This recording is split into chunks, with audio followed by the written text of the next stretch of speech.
Hola, me llamo Juan Pablo Valdés Niebla, soy de la Unidad Académica Preparatoria Concordia y mi maestra es Silvia Patricia Salazar Salazar. La noticia de que el gobierno mexicano podría estar usando el software Pegasus, una tecnología especial destinada al combate de grupos criminales para espiar e intimidar a defensores de derechos humanos, líderes de corrupción y periodistas, es un ejemplo de cómo el régimen autoritario nunca se fue de este país. El asunto es particularmente grave en el contexto de violencia contra la prensa. México es uno de los países más peligrosos del mundo para ejercer el oficio periodístico. Solo este año han asesinado a 6 periodistas, casi la totalidad de los 106 asesinatos de periodistas desde el año 2000 a la fecha ha permanecido impune. El asesinato hace poco más de un mes de Javier Valdés, un periodista conocido y valiente, fundador del semanario Río 12, ha vulnerado como nunca antes al gremio y ha levantado enormes cuestionamientos sobre la capacidad, pero sobre todo la voluntad del Estado mexicano para ofrecer alguna protección efectiva. Las revelaciones del espionaje a periodistas solo abonan a la idea de que, más que proteger a la prensa, el gobierno mexicano la mira como un grupo disidente o de plano como un enemigo. De acuerdo con la investigación de The New York Times, 2 periodistas de alto perfil han sido víctimas de ataques cibernéticos. Uno de ellos es Carlos Loret de Mola, que tiene un noticiero televisivo en las mañanas y una influyente columna en el periódico El Universal. La otra es la popular conductora de radio Carmen Aristegui. Ella y su equipo publicaron a finales de 2014 una investigación que señalaba como la elegante casa de la primera dama había sido financiada por uno de los principales constructores de obra pública de México.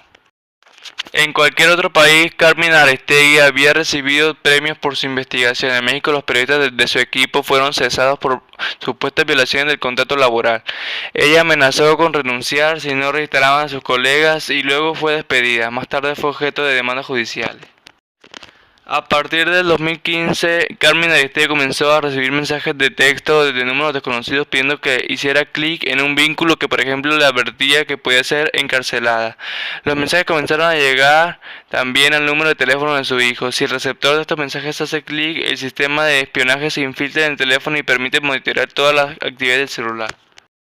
Pero además, la página de web Aristegui Noticias ha sido intervenida un par de veces y a finales del año pasado unos asaltantes entraron a su oficina para robar una computadora. A pesar de que las cámaras captaron sus caras, ellos dejaron huellas por todos lados, nadie ha sido detenido. Unas horas después de la publicación del reportaje de New York Times, la Red de Defensa de los Derechos Digitales R3D junto con las organizaciones Artículo 19 y SocialTIC presentaron un informe que documentaba 76 casos de intento de espionaje a periodistas y defensores de los derechos humanos.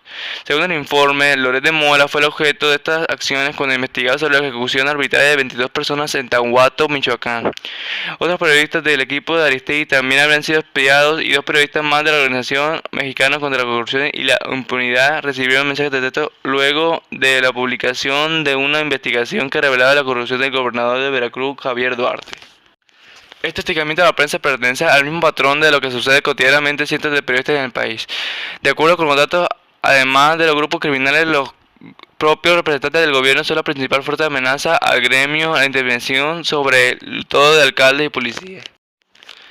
Hay otras formas de amago gubernamental más sutiles. Las autoridades no solo no investigan los asesinatos de los periodistas, sino que normalmente niegan que el asesinato haya tenido que ver con el ejercicio periodístico, incluso antes de que comience la investigación.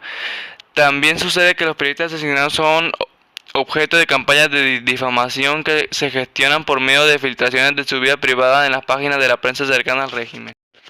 El espionaje, pues, es una nueva forma y sofisticada de algo que sucede desde hace varios años. Tiene un efecto igualmente silenciador, pues el periodista no solo se da cuenta de que ha sido atacado, sino que la información que se obtiene por esta vía ilegal es privada y puede ser usada como chantaje, además de que se supone en riesgo a las fuentes involucradas.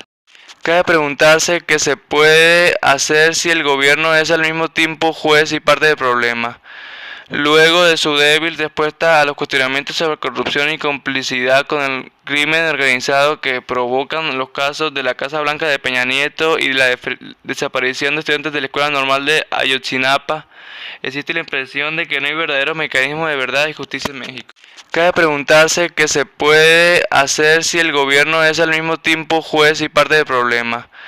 Luego de su débil respuesta a los cuestionamientos sobre corrupción y complicidad con el crimen organizado que provocan los casos de la Casa Blanca de Peña Nieto y la desaparición de estudiantes de la Escuela Normal de Ayotzinapa, existe la impresión de que no hay verdaderos mecanismos de verdad y justicia en México.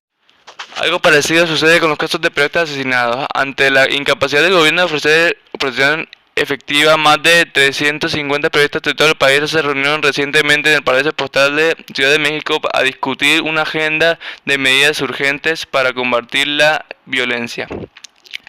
Por su parte, hace un mes, dueños de los medios de que normalmente no se pronuncian sobre estos temas publicaron un desplegado condenado a la violencia y llamando también a una reflexión colectiva que aún no se celebra.